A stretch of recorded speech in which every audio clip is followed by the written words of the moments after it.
Good morning, and thank you all for coming to the first grand rounds of the year. So we should start, we should get going as people are trickling in.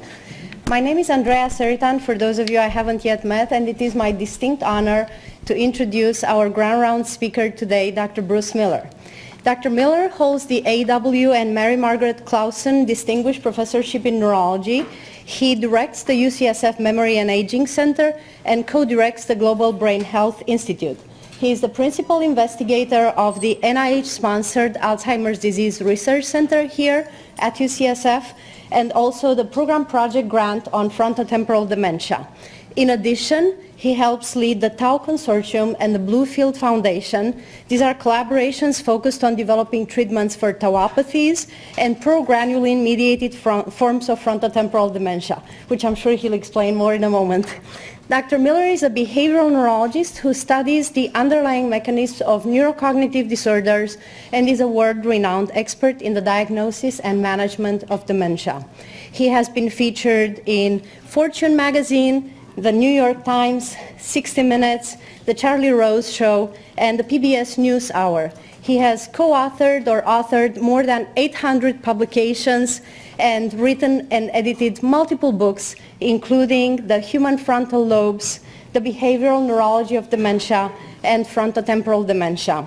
He has received many honors and awards, including the Potamkin Award from the American Academy of Neurology, the Elliott Royer Award from the San Francisco Neurological Community, the UCSF Academic Senate Distinction in Mentoring Award, and the Robert A. Fishman Award and Lecture. And in 2016, Dr. Miller was elected to the National Academy of Medicine. In addition to that, anyone who spends at least 5 minutes with Dr. Miller will know why he is such a charismatic mentor and widely sought after teacher. He, in addition to receiving the UCSF Academic Senate Distinction in Mentoring Award, received the Lifetime Achievement Award in Mentoring last year. Dr. Miller is a visionary scientist who has changed the way we think about neurodegenerative diseases and the associated psychiatric manifestations.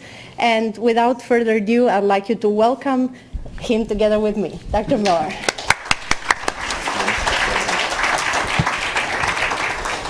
Real excited to be here at I think one of the most exciting psychiatry departments in the world. It's been a joy over the years to work with people in psychiatry. I see so many friends, but I think with the arrival of Matt State, I think there's just a general excitement across this campus about this being a place where psychiatric diseases will be treated in a very futuristic sort of way. I've also really enjoyed working with Andrea around trainees that we have mentored together. So I'm going to give a talk today about psychiatric manifestations of neurodegenerative diseases. I'm going to talk not solely about research I've been involved with, but areas I think in particular where our two departments could do and already are doing tremendously exciting things around therapy. So a word about proteins and circuits of neurodegeneration. I'm going to start out with an area where I don't do a lot of research, and that is in the movement disorders related dementia, in particular PSP and dementia with Lewy bodies. I think where in collaboration with Tom Nyland and others, I think I'm beginning to think that we might have a really malleable, treatable set of syndromes in our degenerative population that might really lead us to exciting treatments that would more broadly apply to primary mood syndromes. A little bit about Alzheimer's disease. I think one of the myths associated with this is the idea that Alzheimer's disease begins with memory. I don't believe that anymore. I think there's often a psychiatric prodrome which goes on for years, sometimes even longer, that may be helping us to intervene in the earliest possible way. Talk then at the end about my area of research, BVFTD, where I think psychiatric manifestations are the neurodegenerative disease. It is psychiatric until very late in the course. Approaches to the future. thinking about model systems, thinking about the models that the group at the Gladstone have developed to think about FTD syndromes in mice and how we've applied this to humans. And really excited that in this department, Kirsten Bresnan is going to be thinking about a VOL model of frontotemporal dementia, only at UCSF. So anyways, thank you for being able to talk to you. If I time at the end, I want to show you a video about empathy, which I think is at the core of the clinical syndrome with BVFTD. So here's fiction and facts, and believe it or not, this is my belief. Fiction: degenerative disorders begin with changes in cognition and movement. I think we have seen this mentality in neurology in particular for decades. Remember early days of Huntington's disease, where the disease was defined when movement abnormalities started. Completely wrong, and there's many years before the movement where people are already psychiatrically disturbed, and lifestyle is tremendously altered because of this. Most begin with a psychiatric prodrome that is a key to the diagnosis and early intervention. Psychiatric symptoms lack scientific relevance to dementia. Okay, so we study dementia, we're only interested in cognition. I think nothing could be farther from where this field is going to go. These psychiatric symptoms are the key to understanding neurodegeneration. Mood disorders are a reaction to the illness. Well, I would be depressed too if I had a neurologic degenerative disease. I think this is sort of embedded in the mentality of our country. I think everyone believes that psychiatry doesn't in some way have something to do with the brain. And I think this is almost always wrong. Yes, there are degenerative diseases where mood disorders are a response to the illness, but I think often the mood disorder precedes the neurodegenerative condition. We know in Huntington's, for example, 5 times higher rate of suicide before someone is diagnosed. So I think, again, this is misleading, erroneous, and a trap and a snare to think this way. Always think, what is the chemistry? What is the anatomy of this psychiatric set of symptoms? And then finally, psychiatric symptoms and neurodegeneration are relevant to typical psychiatric disorders. I will touch in particular on Parkinson's dementia, where I believe they are telling us something really profound about mood disorders, and hopefully we will have similar therapies that are pioneered with the degenerative diseases relevant to primary psychiatric symptoms. Okay, so this is when you go to epidemiology, often there's a paper by Christine Yaffe, and this one here is psychiatric syndromes, particularly late in life, increased risk for dementia. This is a big Kaiser study. I think it was very interesting, and it divided whether you develop midlife depression, anxiety disorders, or later life. And if you develop midlife symptoms, it increased the risk of dementia by 20%.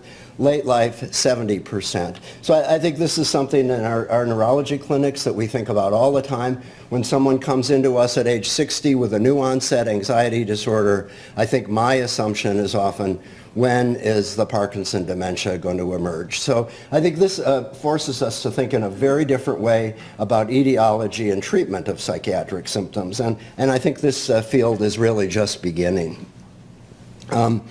Here's the neuropathology of these degenerative diseases. We think these pathologic symptoms happen beginning in individual cells. In the case of Alzheimer's disease, medial temporal lobe. In the case of frontotemporal dementia, ALS, begins in the insula. Bill Seeley has shown this very definitively. PSP, we come back to. We know exactly where the tau begins to deposit. It's a brainstem disorder initially, so any early symptoms, I think, give us a clue as to how brainstem pathology leads to psychiatric symptoms. Alpha-synuclein, I'm going to talk about that today. Again, starts in the gut and the brainstem, and almost always, I think, begins with a psychiatric symptom. No surprise. I think our movement disorder colleagues forget doesn't hit the midbrain until quite late in the course of this illness. So I think all of the things psychiatry is teaching us about ascending cholinergic, serotonergic, noradrenergic systems, these are hit early in the course of these diseases. And I think no surprise, sleep and psychiatric symptoms are primary in these disorders. Okay. Won't belabor this slide, but I think it's a very important step that Bill Seeley's lab made in understanding neurodegenerative diseases. And I think basically it goes back to this idea that each of the degenerative diseases where there is atrophy in a specific brain region the atrophy is the manifestation of degeneration within a very specific brain circuit. Alzheimer's disease, the default mode network in the posterior cortex, BVFTD and the salience network defined by Bill Seeley, semantic dementia, anterior temporal lobes where concepts about faces and words are developed, progressive non-fluent aphasia, area of motor speech and executive function. So degenerative diseases are focal. Don't expect the same symptoms with these degenerative diseases. They all hit different circuits. That's why we can diagnose them pretty accurately at the bedside. Okay, so I've combined these two, but it's really a very similar story. Alzheimer's disease and Parkinson's disease spread along specific circuits. What we see here is where tau is. In the case of Alzheimer's disease, may begin in the medial temporal lobe, then spreads out into entorhinal cortex, spreads from there into neocortex. Where tau is where we see symptoms. And I think there's also increasing evidence from the Brox, Leah Grinberg, and the pathology lab works with Tom Nyland here, that there's also pathology that precedes the cortical involvement with Alzheimer's disease, where tau is spreading across brainstem nuclei. So the brainstem anatomy of this might be particularly important for very early symptoms. Alpha-synuclein, even more definitive. This doesn't reach the cortex until very late in the illness. When we see people with dementia with Lewy bodies, we know that their brainstem is just riddled with alpha-synuclein. After the death of Robin Williams, who died from suicide associated with delusions, psychosis, hallucinations, his widow came to me with autopsy and asked me what I thought about this. And she's made a movie about it. It's a very sad, touching story. And I think the assumption by many people in the public, it was all over the news, this was related to drug abuse, something that was, absolutely wrong. This was a brainstem destroyed essentially by alpha-synuclein.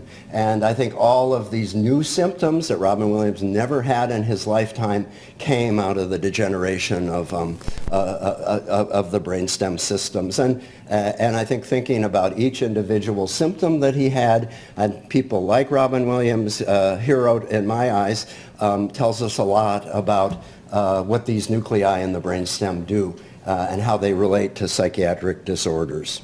Okay, let me start with the one that I understand best. I think I understand best, but I think I still understand very little about this.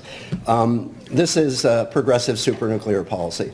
So this is a disorder that was classified as a movement disorder, but when you go back into the original 1960s paper by Steele, Richardson, Olszewski, you see that just about every patient in that cohort of 10 or so patients had irritability, depression, mood disorder.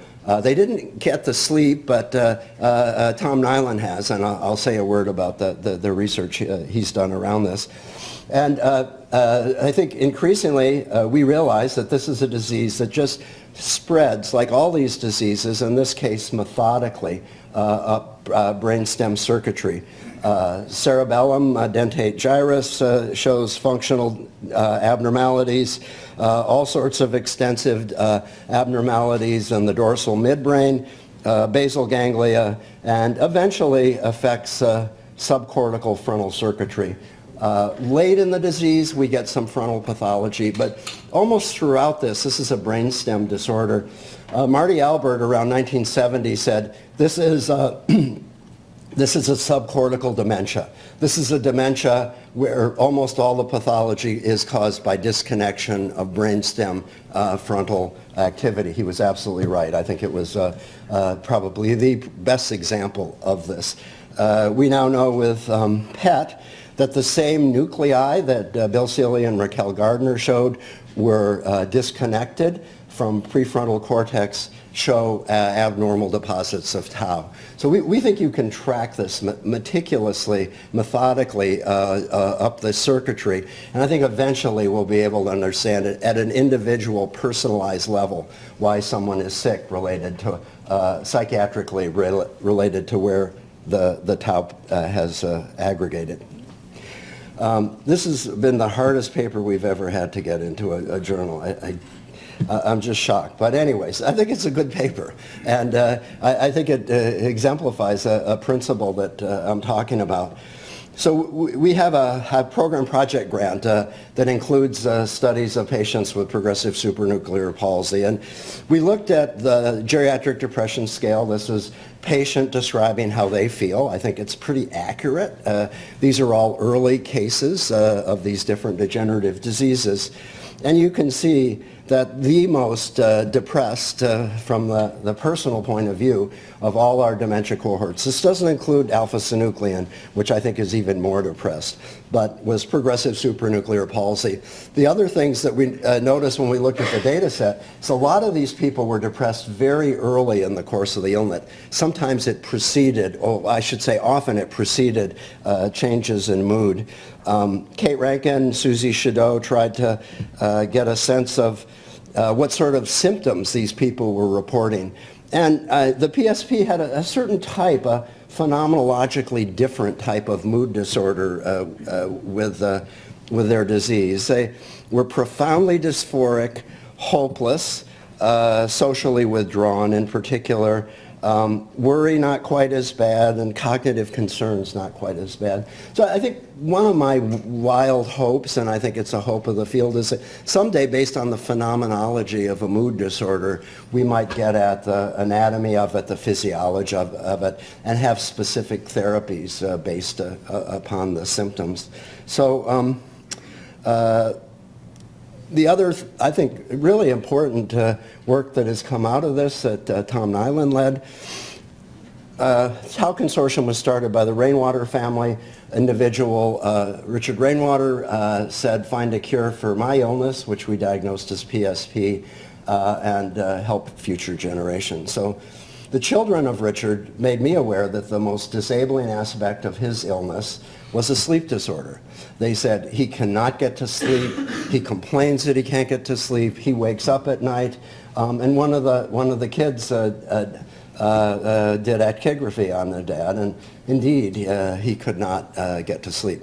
And so told Tom about this, Tau Consortium, we looked at sleep patterns, and PSP seems to have a sleep pattern unlike any ever seen. People have talked about fatal familial insomnia, but this is, I think, profoundly altered. And here's a typical adult. We sleep and stop moving at night and then wake up again. Here's PSP. They're hyper-aroused all day, all night. And it seems to be very specific to PSP. I think when I don't hear that pattern in a patient, I often think it's another degenerative disease. And I think importantly, this is something that is so upsetting to these patients that Tom has started to think about therapy. And he's got a placebo-controlled study thinking about orexin molecule and a GABAergic molecule, seeing whether we can relieve the symptomatology. So I think this is where I love research. Something a family tells you, you listen to the family, you follow it up, and then take this as deep as you can. And I think with Leah Grinberg, Tom is thinking about what nuclei in the brainstem are responsible for this hyper-aroused state of PSP. This is UCSF Psychiatry. Okay.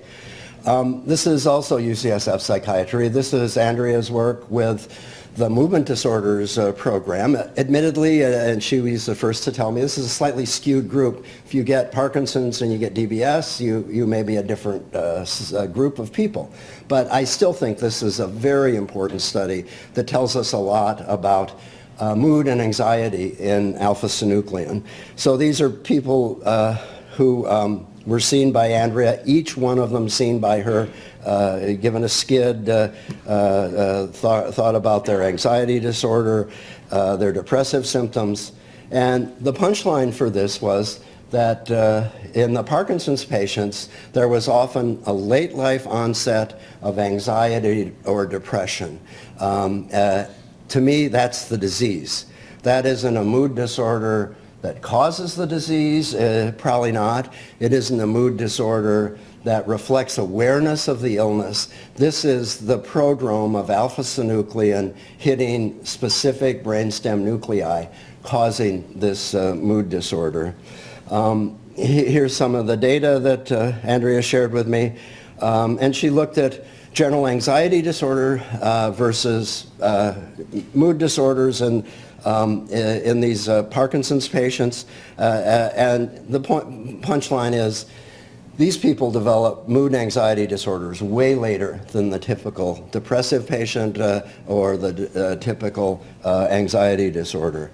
Again, I think the very important paper telling us that mood disorders, anxiety disorders are how Parkinson's disease presents. So I think I've said this a few times, but the hypothesis is early changes in the brainstem reticular core, early disease, disrupts serotonergic, noradrenergic, cholinergic systems, anxiety, depressive symptoms, and I would add sleep, are early manifestations of that brainstem pathology. If we ignore the psychiatry, we're never going to get at these cases early. And of course, we give some people some of the most disabling symptoms that we ignore. I was just talking with Matt State before the grand rounds that of all of the patients I see, the ones with the most severe mood disorders, often very stereotyped, self-deprecatory, severely depressed, immobilized depression with a single thought racing over and over again. I'm worthless. I've caused terrible problems. Sometimes I'm causing the destruction of my family or the world. This, and nothing else goes through the mind, I don't think, other than that one single thought, disabling mood. And I think this is a really great opportunity at UCSF to think together about these patients and think, what is the phenomenology and how might we treat this? So I think they're often not super responsive to antidepressants. Working with the movement disorder group, we have started to think a lot about whether maybe there's something that the DBS that they're doing can tell us about anxiety and depression in Parkinson's disease. And really smart postdoc, Dr. Dihamtin from Germany has worked with Phil Starr. And I think they have data that suggests in patients with Parkinson's disease who have anxiety and depression, there is an abnormal physiological fingerprint. What does that look like? There's increased beta power in the prefrontal cortex, and it correlates very strongly with anxiety and depression in these individuals. So I think this is physiological. This is something I think that you can imagine might be treatable with a physiological approach like DBS or ECT. And I think phenomenologically, I think a lot of us know that that's the only therapy that these individuals respond to. So I think it's possible that the physiology is going to tell us something very specific about who might respond to TMS, ECT, and might be even a marker for us to look at as to who might be treatment responsive or not. Totally uncharted territory, but I think we will chart this here at UCSF. Okay. Just a few words about Alzheimer's disease. This was all the work of Virginia Sturm, who's a joint member of Psychiatry. The story is we transition from normal to impaired with neurodegenerative disease. We have mild cognitive impairment where memory disorder is a prominent symptom. But what happens before the mild cognitive impairment? Is there any other signal that might be psychiatric? We think so. Okay, so a really interesting sort of story has emerged in this, and this is emotional symptoms occur frequently in MCI and Alzheimer's disease. Like dementia with Lewy body, anxiety, depression are very common. Not sure I can sort out which one is Alzheimer's versus DLB. I think the DLB is much more severe. With comorbid emotional symptoms, there is worse function, higher risk of dementia conversion. So if you look at people with amyloid in the brain who are asymptomatic, if they have more emotional symptoms, they're much more likely to convert to Alzheimer's disease in a year's time and tend to decline more rapidly. Lots of literature on this. It goes back to the 1980s. If you have psychosis, major psychiatric symptoms associated with your degenerative disease of the Alzheimer type, you progress more rapidly. Maybe it's because we don't treat these people well and it becomes demoralizing to the family, but I think it's an important part of this story. Bill Seeley's group, this is Helen Zhou's paper in Neuron, and basically what she showed is when we looked at Alzheimer patients, they're actually hyperconnected in the prefrontal cortex compared to healthy controls. So what does that mean? That means that they have increased connectivity in the salience network, this prefrontal insular system that is associated with monitoring of mood, body state, and I think this is maybe some of the physiology of why these patients get changes in mood. This is Carolyn Fredericks. She looked at the Baltimore longitudinal data set. They have personality measures, and before people converted to Alzheimer's disease, they had insular hyperconnectivity. So I think this sort of duplicates the finding of Helen Zhou in Alzheimer patients, but even pre-Alzheimer's disease, this insular hyperconnectivity is probably the reason for this hyperemotionality that we see in these patients. Here's another study by Virginia, and basically she looked at amyloid positive, asymptomatic people with Alzheimer's disease, and already they have smaller social networks. Cause or an effect, we don't really know. But I think this is associated with changes, again, in the default mode network. So changes in the brain preceding memory disorders, psychiatric, and etiology. And then last slide, and I think this is poorly understood, but just to emphasize that antidepressant use is associated with lower A beta in humans. Retrospective analysis of PET shows that older adults with antidepressant treatment in past 5 years showed less amyloid A beta accumulation. So there's this tantalizing hint that maybe if we treat the depressive symptoms aggressively, it may stave off the degenerative disease. So ignoring the psychiatric symptoms is probably the worst thing that we could ever do.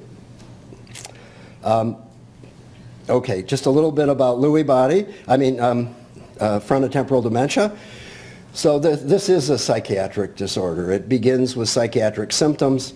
In this study done by your own Josh Woolley, we showed that about 50% of patients with frontotemporal dementia were psychiatrically misdiagnosed. Worse if you're a woman. I think this says there's a bias in our community around diagnosis of women more likely to call their early psychiatric symptoms primary psychiatric as opposed to the men who were more likely to call neurodegenerative. There's a lot of overlap in frontotemporal dementia with bipolar illness. Howie Rosen looked at a meta-analysis of all the data, showed that the same areas that atrophy in frontotemporal dementia show atrophy in bipolar illness. Not as severe, but the same areas affected. So not a surprise, this overlap, there's a lot of misdiagnosis in both ways. So This is Susie Lee's work, which is about to be published. And what she showed in one of the, we do a lot of work with mutation carriers with frontotemporal dementia. We're very interested in, if you carry a mutation, we can diagnose you before you get symptoms, while you're developing symptoms, and after. And I think the question is, when do the psychiatric manifestations show up? What is the physiological correlate of this? And I think, when do we treat these people? What Susie has shown that no matter what anatomy, so if you have a granulin mutation, sometimes it's more left frontal, you get a progressive aphasia. Sometimes it's more right frontal, you develop a BVFTD. Sometimes it affects the default mode network, so you get a more Alzheimer type presentation. But she showed no matter what the anatomy of the granulin mutation was, there was a hyperconnectivity that preceded the degenerative disease, and it involved the network that was going to clinically manifest. So before the syndrome develops, there's hyperconnectivity in the network. So our patient's going to get progressive aphasia, they show hyperconnectivity in the left frontoinsular system. A lot of cases, I won't go into this in detail, suggest that this begins in the anterior insula, where von Economo neurons sit. And this is work Virginia Sturm has done. She looked at another gene that causes frontotemporal dementia, C9, and she showed autonomic deficits in these individuals on both the left and the right side. So there is an autonomic signal that precedes the neurodegenerative disorder. When I showed this to our ALS colleagues, they're very excited about that. They're physiologists, so they love the idea that we might be able to measure autonomic output as an early marker and follow this as we begin to treat the diseases. So the autonomic symptoms, I think, are not innocent bystanders in this. And work with Bob Levinson and Virginia Sturm has shown that if you show decreased embarrassment when you sing karaoke and are shown the film of you singing My Girl, that you also show decreased autonomic output, and it correlates very specifically with a frontoinsular circuit. Work a lot, Josh Woolley participated in this, show that if you show decreased disgust reactivity to a film or in real life by doing things that we would consider disgusting, you show a very specific autonomic defect that correlates with insular anterior temporal lobe. And here's the output of the heart. And Virginia thinks that there is decreased baseline parasympathetic activity, and because it's a bilateral, the sympathetic system on the right side on the insula is also affected. So we're beginning to explore this as an early marker of disease, and possibly could it be used as a marker for therapeutic intervention. Okay, a few more words about FTD, the syndrome. It's psychiatric. And then I hope I have time to show you a video. Okay, so I've been fascinated by this story, crime associated with dementia. And the punchline is our two BVFTD disorders that affect the orbital frontal cortex in particular, very high rates of crime. Often early in the disease, if I read in the paper about some outlandishly silly behavior that led some prominent person to be arrested, I always wonder, is this the beginning of BVFTD? Not always, but remarkably common. Very unusual in Alzheimer's disease, and when we classified criminal things that AD patients did, it was almost always late in the course of the illness, very confused, grabbed someone's gown or something like that, but associated with confusion. BVFTD, the crime, is the first manifestation of the disease. Lower empathy. This is probably the most interesting symptom in BVFTD. If your disease, which sometimes happens, begins in the right orbital frontal anterior insular region. More than half the time, the first manifestation that we can define of the illness is decreased empathy for others. So this is a profound shift, and I think it has made me think more systematically about people in the world who have decreased empathy and what their circuitry may look like. I think sometimes it could be modifiable if recognized and there isn't a degenerative cause for this. So I think it's an area where this disease, nice work by Kate Rankin, Virginia Sturm, Bob Levinson, suggests that empathy may help us understand a broader range of psychiatric symptoms. Empathy is obviously very important in an FTD. And this is a Bob Levinson paper again. Marital dissolution and infidelity significantly greater in BVFTD. So if you have a disinhibiting disease, you are more likely to be infidelitous and more divorce. So this is a divorce and infidelity that precedes the diagnosis of BVFTD. Across all of the groups that we studied, empathy loss was associated with marital dissolution. BVFTD patients who had marital dissolution or infidelity had significant lower empathy scores than the BVFTDs whose marriages didn't dissolve. So this is an example, I think, of anatomy driving a symptom that affects the loved one that in turn affects the patient themselves. So very interesting story. And then Bob's group has been very interested whether they can get a measure of caregiver vulnerability when one of these diseases begin. Clearly some of it's going to be socioeconomic status, but I think we focused a lot on where in the brain the degenerative disease begins. Is that an influence of the symptoms that a caregiver will develop? So a pretty big study looked at psychopathology and global health measures. Most of the spouses were female, white Americans. And so empathic accuracy deficits in patients with neurodegenerative disease predict caregiver psychopathology. Here's it shown in a simpler way.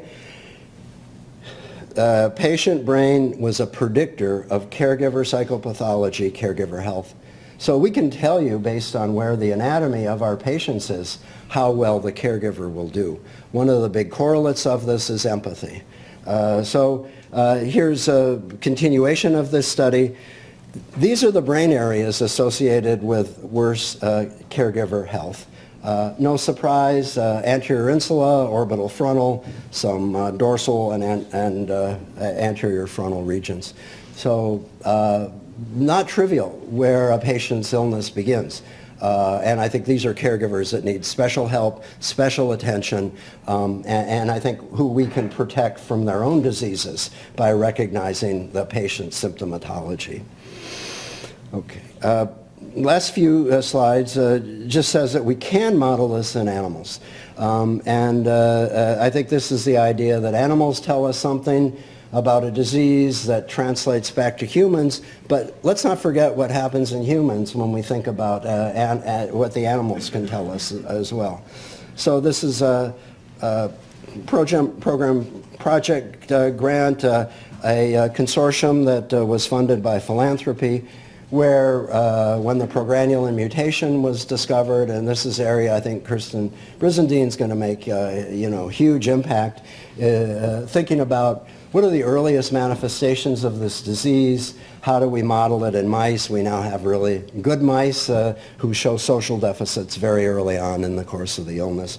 So one of our first attempts to go back and forth between the mouse model, the behaviors in the mouse model and behaviors in human is Lee Gann said to me, our mice show abnormal nesting and very OCD-like behavior. So constant scratching, repetitive nesting, altered nesting. And she said, do you see a lot of OCD in your progranulin mutation patients? So David Perry went back and looked at our progranulin mutation patients, and he said yes, 60% of them had OCD-type behaviors. Simple stereotypes, repetitive checking, repetitive grooming, collecting. So I think the mouse model shows an OCD-like behavior. It made us think more carefully about our progranulin patients, where the disabling compulsions may be the worst symptoms that these patients develop. They have a very specific anatomy. So in the case of the progranulin mice, there is abnormality in thalamic function and firing. And if you reduce the inflammatory cytokine TNF-alpha, you make the firing frequency in these thalamic striatal neurons approach wild-type levels. So this suggests maybe that we could target the OCD-like behaviors in our patients by thinking about this specific striatal anatomy caused by specifically cytokine that's causing increased inflammation in that brain region. So I'm very hopeful to try this in our progranulin mutation carriers and thinking about actually a trial that comes out of this mouse to people work. So I'm going to end and just say that future directions, if association reflects a risk factor or an early symptom in neurodegeneration, that's, I think, I have my own bias. I think you've heard it. I think it reflects early degeneration often, but it may be a risk factor as well. The antidepressant work suggests that. Older adults should be monitored more aggressively for onset of new depressive symptoms. Talking with Matt, I've said I think it would be really exciting in the new hospital if we could see everyone over the age of 50 with first onset depression or anxiety disorder or psychosis. We're going to do it. And I think it'll make us really unique in the way that we think together about psychiatric symptoms in the elders. There are ongoing trials of treatment for dementia medications, antidepressants. We need this. We also need to think about the emerging ECT DBS program in psychiatry. It's going to be very important, I think, for some of these symptoms. And we need to further investigate other psychiatric conditions in dementia. Think about what's parallel, what's distinctive. So we have a program, Global Brain Health Institute, where we bring fellows of different professions to UCSF to think about health disparities. And so I've thought a lot about empathy with Virginia Sturm, but we have brought a fellow in, Josh Kornbluth, who's a comedian, raconteur, wonderful man. And Josh has developed a series of videos where he thinks about psychiatric symptoms and the effect it has on an individual and on a society. And I think he put together this, I think, very imaginative tape, and it's the first, we have 3 coming. We have this one, we have one on ageism, and a third one that features the Vol group with talk about loneliness. And so Vols tell us something about loneliness. You may not believe it, but it also features worms. So Josh is trying to bring together the best of neuroscience at UCSF to think about a societal problem. And I think, of course, artists are the people that teach us the most about illnesses. He's called the citizen brain. So for those of you who remember Alfred Hitchcock, that's how his old... There's a tiny circuit that can save the world. It's in your brain. It makes empathy.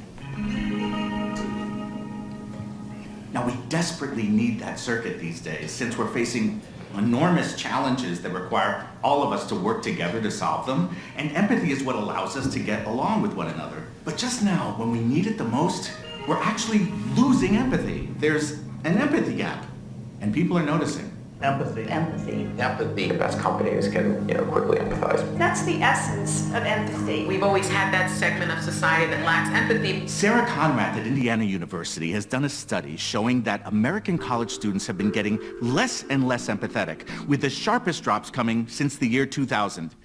So how do we fix this? The answer comes from the very latest in neuroscience, and I'll get to that in a bit. But first, what exactly is empathy?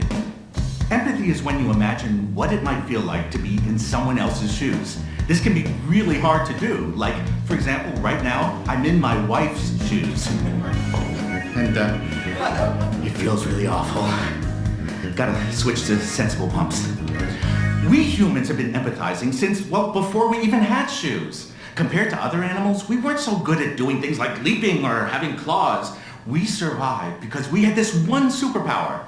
We could imagine what another person might be feeling. This allowed us to work really well in groups, so we could do stuff like farming and hunting and such. Humans are really social creatures, and to live and survive, we believe we need empathy. So it's not enough to have just physical survival on your own. For a human, we have to live in groups, and we have to cooperate and get along. And so it's important to know when someone feels sad, for example, or is in pain, and empathy helps us to share that person's feelings and to help them. We also think it's really important to share other humans' positive emotions, and positive emotions play a really important role in social life. They are at the foundation of human relationships. They help us to stay connected to others for years and decades of our lives, and those kinds of relationships are crucial to survival. Not that we're the only animals who have empathy. So do some of the other big-brained creatures, like the great apes, along with elephants and whales and dolphins. Those other animals have one kind of empathy, emotional empathy. They instinctively put themselves in another dolphin's flippers. We humans have emotional empathy too, but we also have a second kind of empathy, a kind that lets us use our experiences as well as our instincts so we can better imagine things from someone else's perspective. Empathy can sound like kind of a mushy concept, but no. Empathy isn't mushy, it is hard science. Neuroscientists like Dr. Bruce Miller first discovered the empathy circuit when they were working with patients who had a particular kind of dementia called frontotemporal dementia, or FTD. Many of them lose their empathy. Imagine an illness when the first manifestation of this is that you don't care about your children, your partner, your loved ones. When someone suffers an illness, you don't care. This breaks down everything about our humanness, our human connection. So what connects us to people is suddenly disappearing. When brain scientists like Bruce Miller and his colleague Bill Seeley were studying people with FTD, they noticed that certain parts of their brains had shut down. They looked at where their empathy wasn't, and that showed them where empathy was supposed to be. And that's when they discovered the empathy circuit. Regions in this circuit help us to detect other people's feelings and then produce an emotion in response to those people's emotions. So for example, there's parts of the temporal pole and the amygdala that are really important in helping us to understand other people's experiences and emotions. And these systems project to the anterior cingulate cortex that then generates this emotional reaction throughout the body, through the autonomic nervous system and the face. And that system produces this emotional reaction. Really important structure in the system is the insula. And the insula is a part of the brain that helps us to represent our internal states. So it's not enough to just have the brain produce the emotional reaction, but then our brain has to represent how the body has responded and monitor those internal cues. And once we access those internal feelings, we can better gauge our internal states and then act empathically. This is a circuit we never realized existed. This is a circuit that has grown as the human species has grown. So how exactly does empathy work? Let's say I'm hanging out with you. You know what? We can use a visual aid here.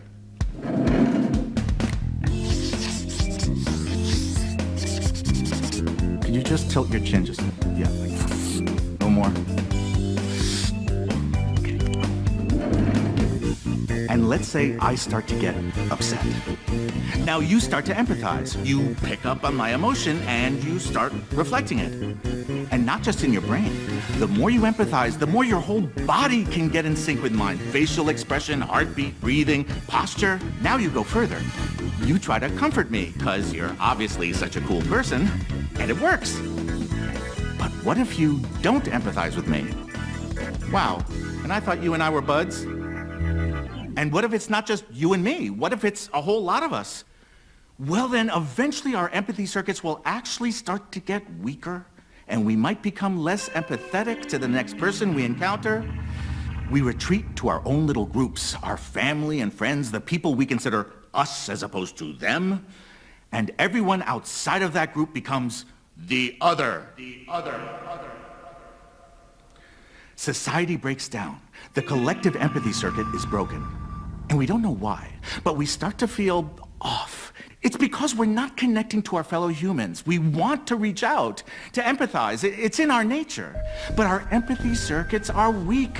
So we tend to connect less and less, especially with people who are outside of our little group, till we reach a point where, because we're so divided, we have all these terrible problems, and also because we're so divided, we can't work together to solve them.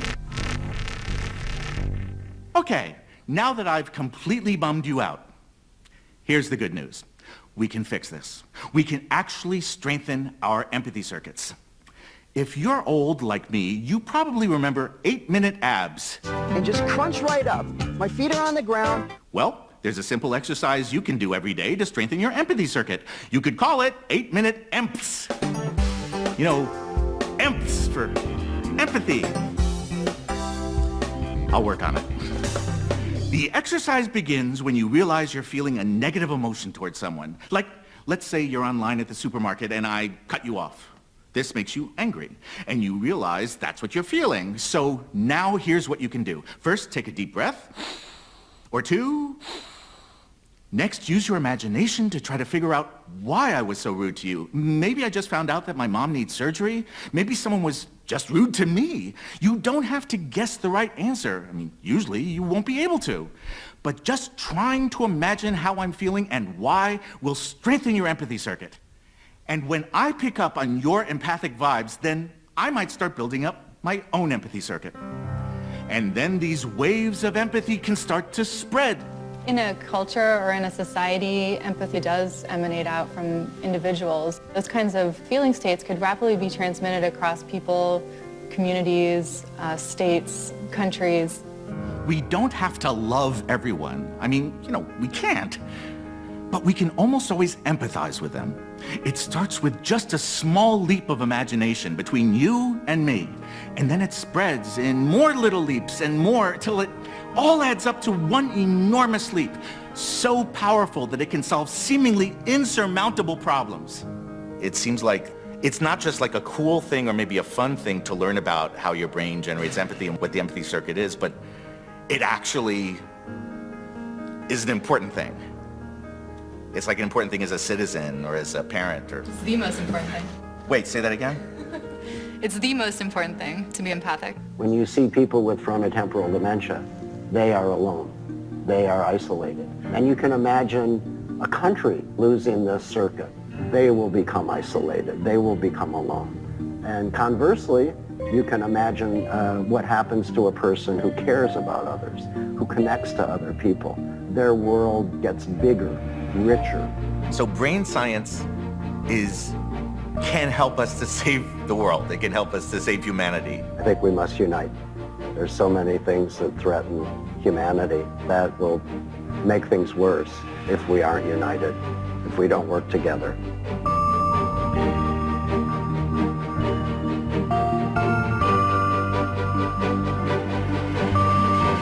We can do this. We have to do it. We want to do it. You feel me? I think you do.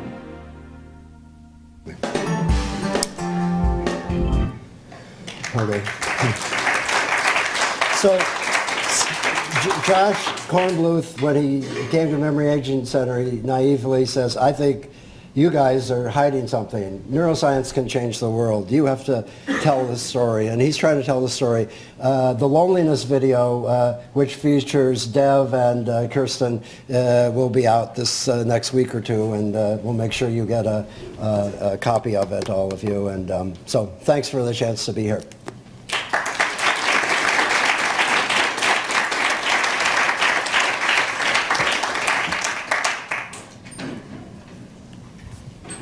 Hey, John.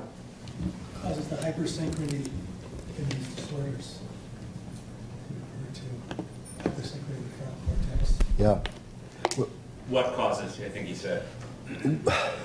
Probably degeneration in midbrain basal ganglia circuits. And so it leads to the what something is ordinarily suppressed, this unsuppressed beta activity. And So I think you can't, in the case of a degenerative disease, treat the primary cause for it, but you might well treat the physiology. And there's a sense with similar work in the motor cortex that the hypersynchronous wave oscillation is associated with tardive movements in people on Cinemet, and that they can help treat this by, well, when they dampen down that hypersynchronous oscillation, improves movement. And I just think again and again of the phenomenology of these mood-disordered Parkinson's patients who are just such a, with all of the possible thoughts that humans can have, that 90% of them have some variation of the same idea and they're stuck on it, and I think certain types of depression is like this too. Just I think it is a hypersynchronous oscillation that really is interfering with the normal circuitry of thought. Yes. So in the forensic world, there's been a lot of work on empathy training. For example, going into prisons and having women who've been sexually assaulted talk to rapists about what it was like. It was going to be your brother and your sister or your mother. And of course, it doesn't work with people who are antisocial or sociopathic. And in fact, studies have shown that it makes them, once they get out of prison, it makes them better at what they do. Oh, that's what she was feeling. Now I know how to get around it and hurt her even more. So what do you make of that?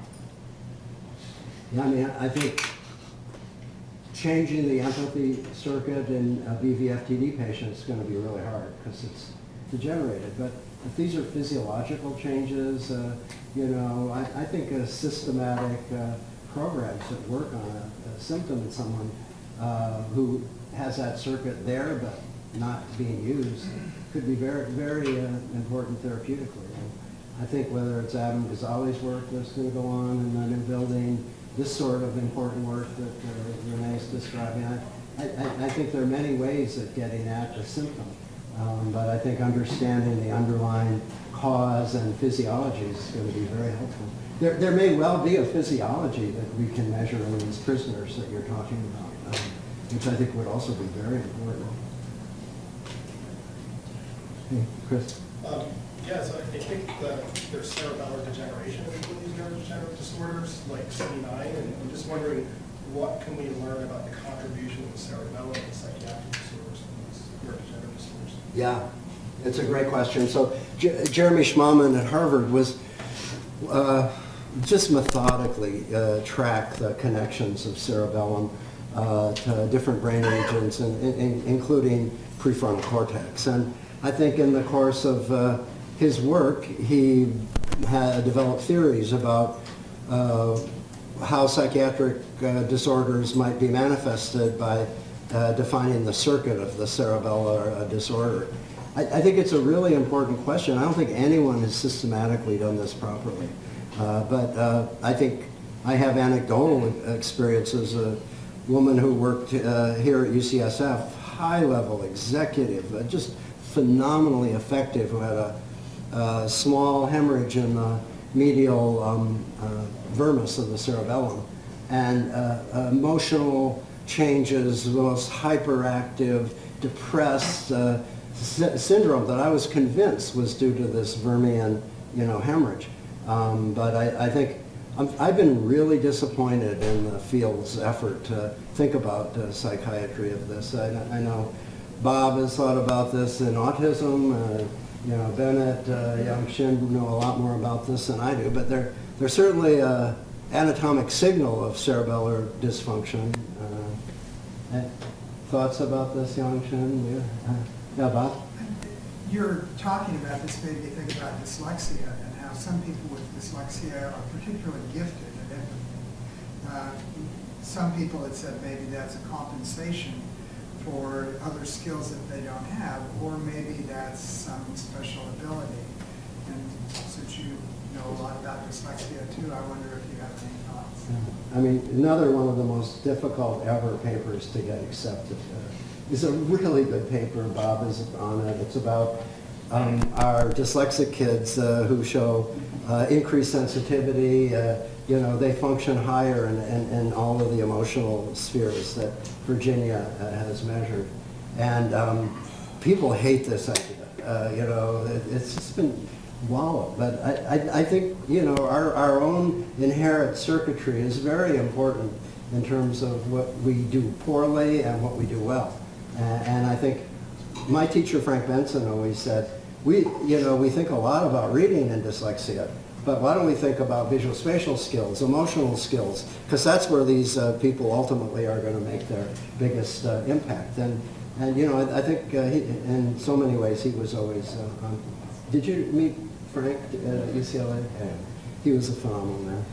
So I agree with you about the cerebellar theory that people hate it. And in autism, that actually we see a lot of increase of autism and other neurodevelopmental disorders in the preemie who have cerebellar damage or hemorrhage. And we're doing some pilot study with this preemie cohort with radiologists, and we're sending with friends here and there, and everybody, cerebellar doesn't, and even with the data, it's just hard to convince people that it's almost a matter of fate. I think we need to... Last comment. Andrea's leading an elective with the psychiatry residents with joint programs they design with Andrea and psychiatry, and I just would say, with Chris and Kirsten, we have some of the most phenomenal, I think, trainees I've ever seen developing careers that have never been imagined before in this space. So, thank you. Thank you.